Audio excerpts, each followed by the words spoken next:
ꯂꯥꯟꯊꯣꯛꯆꯔꯤ science magazine ꯉꯁꯤꯒꯤ ꯊꯧꯔꯝꯗ ꯊꯝꯖꯔꯤ ꯅꯣꯕꯦꯜ ꯀꯦꯇꯥꯂꯤꯁꯀꯤ ꯃꯇꯦꯡꯅ ꯀꯥꯔꯕꯣꯟ ꯗꯥꯏꯑꯣꯛꯁꯥꯏꯗꯄꯨ ꯃꯩ ꯑꯣꯏꯅ ꯑꯣꯟꯊꯣꯛꯍꯜꯂꯛꯄ ꯁꯤꯡ ꯑꯣꯏꯔꯛꯄ ꯋꯦꯁꯇꯔꯟ ꯘꯥꯠꯇꯒꯤ ꯅꯨꯃꯤꯠ ꯌꯨꯡꯕꯤ ꯃꯈꯜ ꯇꯔꯨꯛ ꯃꯁꯛ ꯈꯪꯅ ꯊꯤꯗꯣꯔꯛꯄ ꯑꯃꯗꯤ ꯃꯍꯩ-ꯃꯔꯣꯡꯗ ꯂꯥꯏꯅꯥ ꯊꯣꯛꯍꯟꯕ ꯂꯩꯕꯥꯛꯇ ꯇꯥꯕ ꯄꯦꯊꯣꯖꯦꯟꯁꯤꯡꯒꯤ ꯃꯔꯝꯗ ꯊꯤꯖꯤꯟꯕ ꯍꯥꯏꯕꯁꯤꯒꯤ ꯃꯇꯥꯡꯗ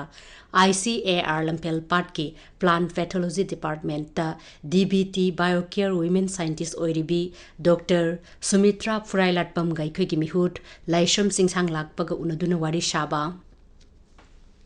Nobel catalyst ki matengna carbon dioxide pu mai oina onthokhallakpa sing oirakpa Malim gi saba hengalakpa sigi achauba maram amadi carbon dioxide na chingba global warming gases natraga greenhouse gases sing ashini Saukhat Taurang ina kaira kunnabagi awa ana kaya amadi kannanaba khoni sing sungdoktuna mai oina thanei adubu khoni sing habadi fossil fuel sing ashibu mai oina thadorakpada maikhuga loinana carbon dioxide chu thadorai Carbon dioxide asi global warming thohalakpagi khwaidagi chawba mateng pangliba gas amani hauzik yamna kanna miyamna pamna Pakhatna thinariba si nungshit ki kuyomda leiriba carbon dioxide matau karamna hanthahangadage loinana karamna pothok loidage haibasini Malem gilamdam kayana carbon dioxide puthorakpa fossil fuel sing sizinabagi mahutta alternative fuels kaya ma thinarakli nungsa mangal nungsit samudragi tidal wave na chingba sizinaduna electricity puthoknaba changyeng kaya ma chatharakli Stanford University US ki engineer singna kanna hotnaduna karamadi atei atoppa gari singi exhaust pipe dagi thorakpa carbon dioxide pu Nobel catalyst amana amuka hana sizinaba yaba mai haibadi natural gas natraga propane gumna olhalakpa shini Hena singthaningai oiriba wafamdi Stanford ki engineer na hotnabadagi fanglakliba Nobel catalyst asi sizinabana asigumba makhalgi hanana chathekiba sangyeng singdagi saruk mari hena ethane propane amadi butane chingba puthorei thawong asina climate change asi loinamak thinglani haibadi natte adubu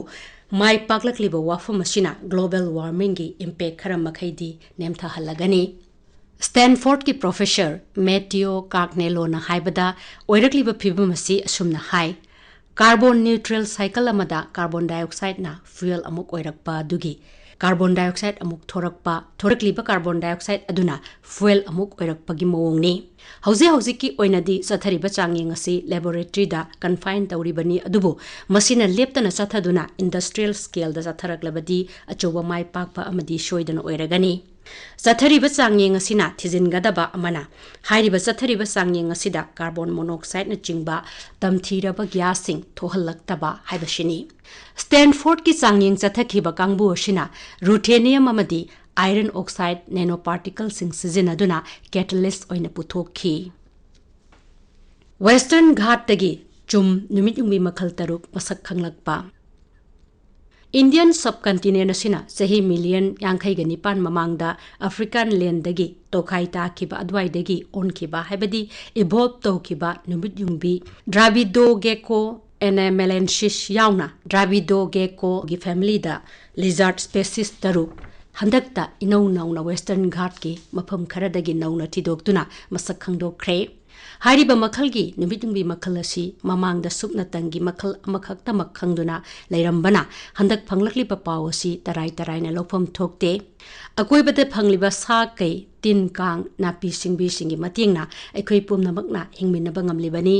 Sana thaknaba hinjang napi set anaba firol ana layengnaba hidak langthak pumnamak akoibagi thawai panba jiba singdagi phanglibani maramashina hanana phanglamdaba thawai panba ama phangle khangdokle haina tapada hararoidaba mi leite anoba khutlai ama anoba khudong saba ama anoba pambai ama thidok khangdokpaga chap manaribani Mathakta palliba anauba chun numit yungbi ki jat khara khangdorakliba asina Bharat ki Western Ghat asibu hena amuk magun lehenkre Western Ghat asi Kerala Tamil Nadu Karnataka Goa Maharashtra amadi Gujarat state sing phawbada sandokriba World Heritage Mountain Range amani masi biodiversity hotspot amashuni Lin amadi chum numit yungbi gi makhal khangdoknaba neinariba herpetologist R. Chaitanya na haibada handak masak nauna khanglakliba lizard species singashi mamang sehi marigi mamangdagi sample collection hauduna nairakpadagini Drabido gecko hariba chum makhal asi apikpa lizard singni amadi chot chot lauba umang singda lei mayai oina amadi awang bachingi mafam singda sandoktuna shu leigali tijin homjin chathaki bakangbu osina Kerala gi Wayanad tagi Trivandrum fawbada kanna tijin ki fanglagli bachum makhal sing asina mafam amata da fangbata natana makhoi khuding pangthok liba ecological needs chu chap manana fangli hairi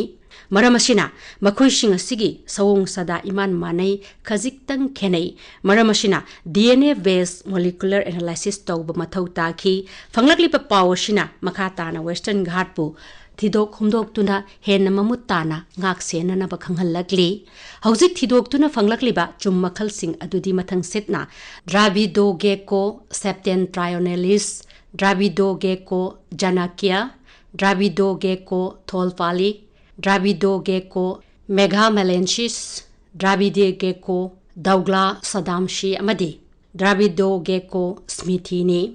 Chum Makhal Sing, Ayamba Tilchai Amadi Makoina Leiruriba Mapam Sing Aduda Yamna Kanaraba ecological function Kaya Pangtoi, Makoi Sing a Sigilam Chazat Munna Kangdopana, Western Ghat ke ecosystem bu, Hena Kangzinna, Kanbangam Lagani. Fanglakliba gecko shing asi numidang da chaktai ayambana upambi gi mau madi masada legali gecko ni de hariba family asi ayambana tinsai insectivorous ni makoina numidang ahing dana hena chaktai mamit na ha yungi makoi ta de habadi vertical oi makoi gi unsha pai bada thotli marak akanba tubercles pali makhong khongsa da kochi panba hook Lamele sing yaubana Faklang amadi ugi mauda napangame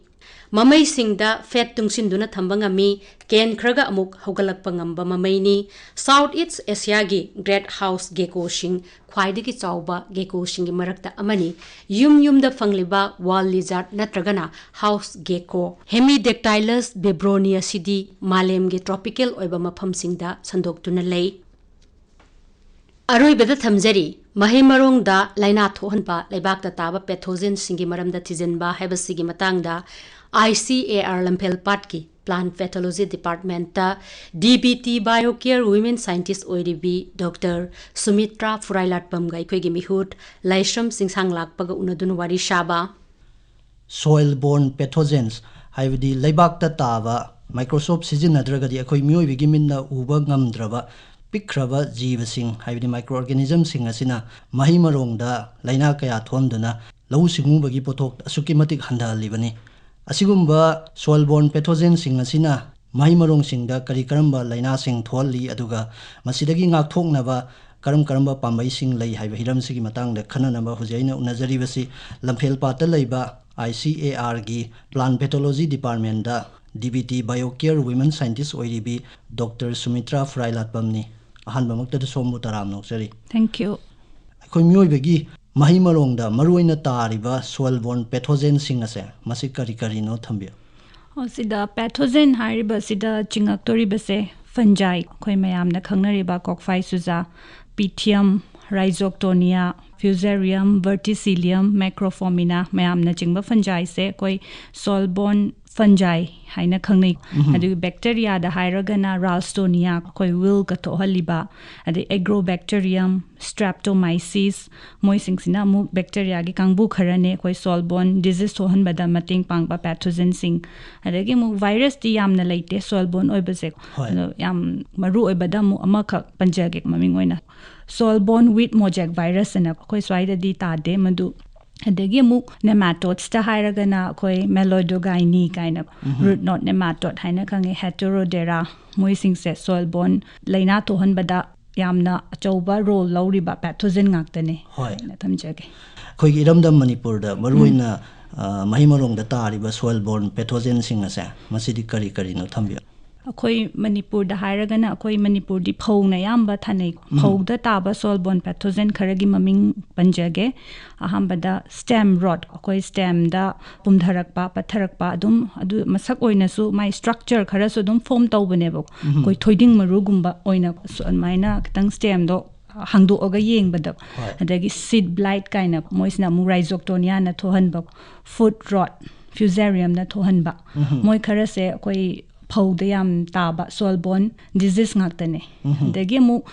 vegetable ayamba koi brinjal bu oiro khamen sinba adegi hawai track mayam sida taba singsina mu nursery de hauraga pithium hairiba pathogen se yam common oiba pathogen hai tare koi gi nursery da taba da vegetable dana pithium na thohale damping off pithium dana na te atopa rhizoctonia su mateng pange ko damping off thohan bada damping off hairisina mu makhan ani mu khaido eba pre emergence haibanga post emergence haibanga pre emergence hairisina maru se manungda leiringai da manungda pumdharaga thingalakpa ngamdaba leibaki mathakta adugi post hairisina emerge tawadi ngama aga mu adai root jondu da rot kuma tholaga mathanda scissor collapse tawraga scissor gibo si yam common oiba disease haiba tare any vegetable da loina phange adigi atopa khara common oiba da mu will is yam common oiba pathogen oi will se magi soil gi makhada na mu hangdo okanda amuba gumba kasanba adagi magi nutrient gumba water gumba se transport tawba ngamakta badagi aduda apan ba pibadagi adui pambi sigi above ground na mu yamna pura hanga panchang na urakpa kona litang later stage da haitare si sam common oina taba soil-borne disease sing ne haibtare hoy soil-borne pathogen na maram oiraga Mahei-marong da tariba leina sing ase masigi maruoiba symptom haibdi layong sing ase masi kari no haibdu thambi hazik aina panjeki bedo hazik damping off hairiba manungdagi thingalakpa ngamdaba amuk immerse tawra kanda na amu adaida rotting tawraga mathanda sizaba adegi amuk stem da rot thohanba adegi root manungda so pumdahan maduna khoi mathakta phajana kaino tawba ngamakramna yellowing oirakpa adum matondagi khuidarakpa ade pambi se saukhatpa ngamdaba adegi pambi gi makhokumda musukmuna khamde ega leibagumba mayam se uba phangbi gani soil-borne disease singda Mahei-marong da amanga da thon base masida karamba soil-borne pathogen na khwaidagi hena amanga da thole abje thambi aina ngasai mamangda panjagriba fungi bacteria virus mayam ama pangidana adudagi khwaidagi hena thohanbasina fungi sina yam achauba role ama lawe hai tare leina thohanbada si fungi na khwaidagi hena thohale hai batare fungi gi maming khara thamjage pithium rhizoctonia fusarium sclerotium moising se yam common oiba soil-borne pathogen ngaktane soil-borne disease thohanbada mateng pangba leibak da taba apikpa jiba sing haibdi soil-borne microorganism sing ase masi soil-borne microorganism khudingmakna pambi singda amadi Mahei-marong da amanga da thonbra natragana amanga da thondaba yauragana masi akhoina karamna amaga distinguish tawgani haibdi masak khangdokani habdu thambi soil-borne microorganism khudimak pathogenic oibanate kanaba microorganism mayam amsu leiri moisina beneficial microbes haina khangne habdi moi khoi maming oina plant growth promoting rhizobacteria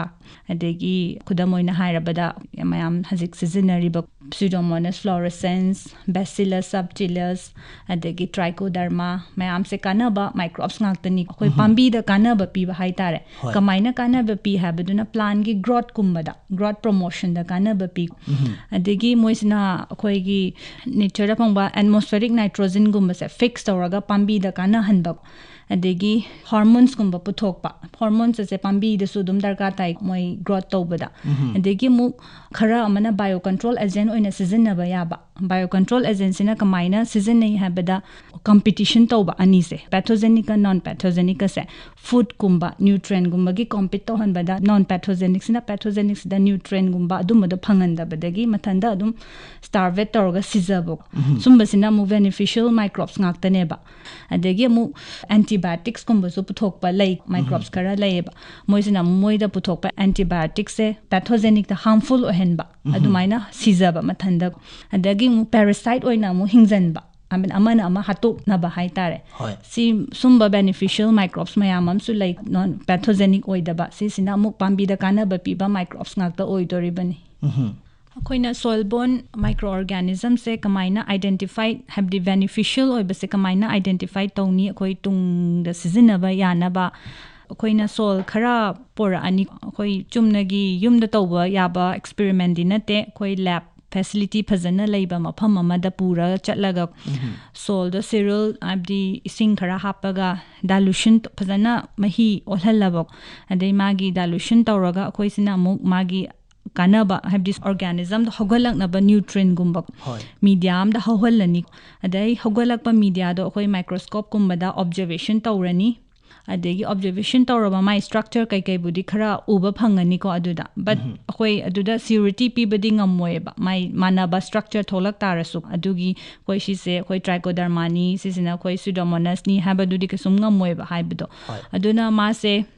yamna surety gi oige de akhoi magi hajiki culture du da horakpa pathogen du dagi khoi magi DNA gumba sa isolate tawbirani de PCR tawrani adegi magi PCR lorba matungda mu purification tawrani ade purification tawro matungda koi India da dum form khara layebo magi koi hajiki purified sample do thaga doribo habdi magi sequence to khangnaba kai pot oiri no do habdi ma se beneficial oibado oirira natraga pathogenic oibado oirira habado khangnaba gi damakta akoina moido thagrani adegi moidagi akoi report amala ani habdi kaino habdo manungda yauri do adudagi amu forum amala eba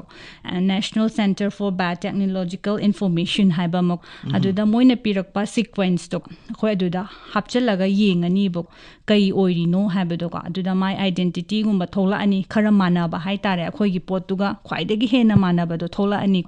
adagi akhoi confirm amadi tawba ngamani si oire si ga related oba amadi oire habdo ado amu akhoi 100% confirm tawning taradi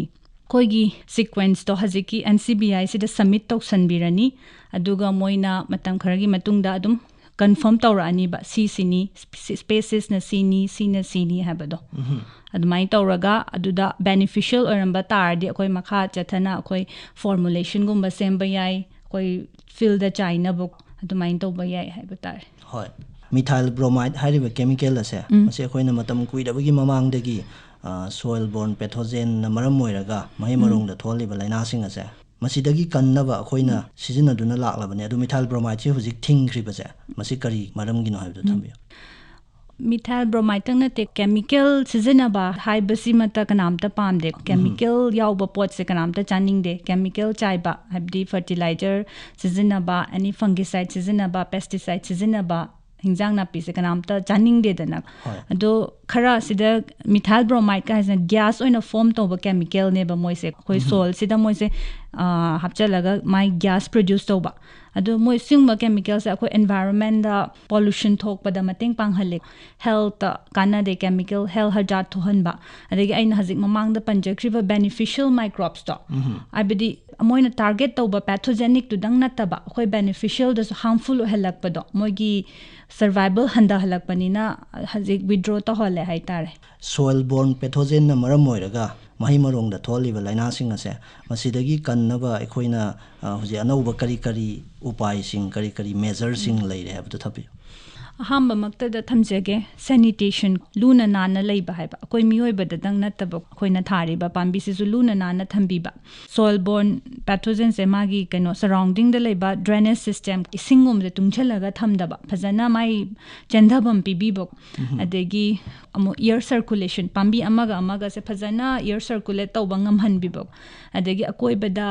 kanada ba pambi moina dum pathogen duna dum perpetuate tawraga leishan bangamba habdi weeds kumba myam do lokthoga mai gumba thadok piba adu ma tawba yai see any disease ta loina applicable tawba ya ba practice amane ba sanitation sina adegi hazi amuk soil treatment soil-borne disease na soil treatment di darka tai ko hazik methyl bromide pudi hazik fumigant oina sizinaba thinge ya direct topa chemical formaldehyde kumba soil treatment tawbibo formaldehyde chu gas oina form tawe soil sida koi pambi thadringai gi watlingai da treatment tawraga aduga cherangam na kupsan biraga numit mari mangani thambiraba matungda pambi se thaba phajana treatment tawrakanda sina mu formaldehyde na taba atopa fungicide chemical like moisina mu broadcast tawba yai ko soil sida chaithok piba pambi thadringai da adegi thaba numita na mu my surrounding sida session biba drenching tawbibo adegi mu koi irrigation tawbada sizinaba ising sida mix tawraga dum chaibasu yai ko fungicide se ado fungicide season abasibu kanamta pamde aduna atopa alternative method mayamam like fungicide season na dabi chemical season na dabi da kan bayaba hoi atopa laiba method sing do ai chemical season na dabi da atopa kari method sing lai habda thambiyo adu crop rotation gumbasu yai ko manada rotation da thabibo habdi amagi handaki season sina handak morok thare mathangi season da atopa morok na tab ama thabiba thangna na thajan minda da ba hai tare ado si se soil-borne pathogen khuding makta di season aba amu yade soil-borne sida amu ani khaidore eba inhabitants haibanga invader haibanga layeba inhabitants haibasina amu pambi se harvest tawgraba matungda dum mathanda survive tawga kuine hingba ngamba aduga magi host ranges yam chawbok habidi crop amatang da infect tawdaba crop makhan da infect tawba dum ngambok aduna inhabitant da applicable yoi oidare ko rotation se invader haiba kangbu malairi habidi akoi crop tuna harvest tawdringai manung bokta dum survive tawga leiba aduga harvest hek tawghaba matung da dum masu mathanda dum sizaghiba adumba invader sina mu invader pathogen da mu crop rotation se applicable oyebok atopa pambai kharaga mu haizage akoi organic amendment compost kumba adegi akoi hingjang napi imung da sem khibagi mathi makum ta hawbado adumba do decompose tawba adumba do chaishin biba akoi leibak sida sisina mu akoi gi soil-borne pathogen gi magi leina za handa han badang natana overall soil ki nutrient physical properties my aeration and the water holding capacity adumba myam da my nutrients hengal han ba habdi masa healthy oina lairadi leina tasan bangam de habado adum miyobe da dang natabok adum pambi da so adum applicable oeba adum habdi soil gi nutrient phazana healthy oina thamba haitare soil se maina tasan bangam de adege mu mathang yam important oeba da mu biocontrol agents aina ngasai mamang da pankhibdo trichoderma gumba adegi pseudomonas gumba se moiza zikan adum market ta yamna easily available oirek tuna adum koi soil se dum chaithok piba adegi adum pambi se thadringai da koi marudo adum treatment piba so dum yai adegi soil solarization haiba method amasu lei soil solarization haibasina karamna pangthokani haibada koi soil se hana tokthok pirani aduga koina amuk light irrigation ama ising saibirani bok ising sari bai maram sina manung da leiba structure magi spores myamam phom tawriba koi si pathogen sing se moi loi expose to thora ani bok adu dagi amu ising chairaba matungda koina transparent ko ayam apaba polythene sheet ama mathakta kupsan birani aduga koi nungsa mangan se trap tawrak toine ba aduga magi temperature soil gi temperature se normal suppose 30 laire khale se boko adu temperature to 10-15 degree celsius hena sagalakani ba adu sagalakpa du di pathogen do survive to bangama aroi adu main tawraga soil-borne pathogen sidagi kalle habatare soil solarization adu magi economically feasible di oide yam achauba field da applicable yoi oide habidi kaino labor change adegi plastic chu hanjan sizinaba yadaba adegi nungsa yam saba ma darka taba whole throughout the year tawba yaba practice oidaba aduga loisalakpasida khangjaningi se huji somgi institute ICAR se sida somna soil-borne pathogen na maram oiraga Mahei-marong da tholeba laina sing ase masiga mari lainana kari thabak sing di paikhat khare habdo thamyo aina dum mamang da panjagriba management habidi biocontrol agent khara sizinaraga kyamna kanage habado dum trichoderma pseudomonas moising se sizinaraga yengi bada dum ahumang adum kanagi adegi sigi mathakta mu cow urine chu yam kanaba pot ama oigi lab work oina haziki trichoderma adegi cow urine adegi khoi plant based product ko nim gumba adegi garlic onion moi mam gi production se moi sing se sizinaraga lab ta di yenge adu lab ki oina di kanaba yamna dum percentage 60-70% di dum yam kanagi 2016 da citrus mainly root disease haitare root rot phytophthora citrus gamosis haina su khangnai adugi disease tu da thabak khara tawzaki DST na funded oiba postdoc ki project amada science and engineering board ki characterization of gamosis disease from major citrus growing crops of Manipur haiba topic sida yamna major oiba thabak tawgibase soil se pura aga field dagi soil myam se collect tawraga aduga soil sidagi isolation tawdabida soil dudagi direct detection ngamba gi method amasu puthoksaghre adu matawgi degi citrus makhan da taba hazik disease thohaliba pathogen se amaga kyam khenage habdo adu ma yingzeki adegi management khara tawjeki hazeki kaino myam do seasonaraga plant product cow urine adiga fungicide adegi moi myam se fungicide seasonada bida plant product mathandana control tawba ngambra ngamdabra natraga cow urine ga plant product ka combination da kyam kanaba adegi biocontrol seasonaraga na kyam kanaba haibdu hoi Mahei-marong da leina thokhanba leibak da taba pathogen singi maramda thijinba habasigi matangda ICAR Lamphelpat ki plant pathology department ta DBT-BioCARe Women Scientist oiribi Dr. Sumitra Phurailatpam ga ikogi mihut Laishram Chingsanglakpa ga unaduna wari saba si tahanjaki bagaloinana ngasigidi science magazine lantok saba matang sida loijare mathang leibak pokpa numit ki pungpham masimakta da fangbigani science magazine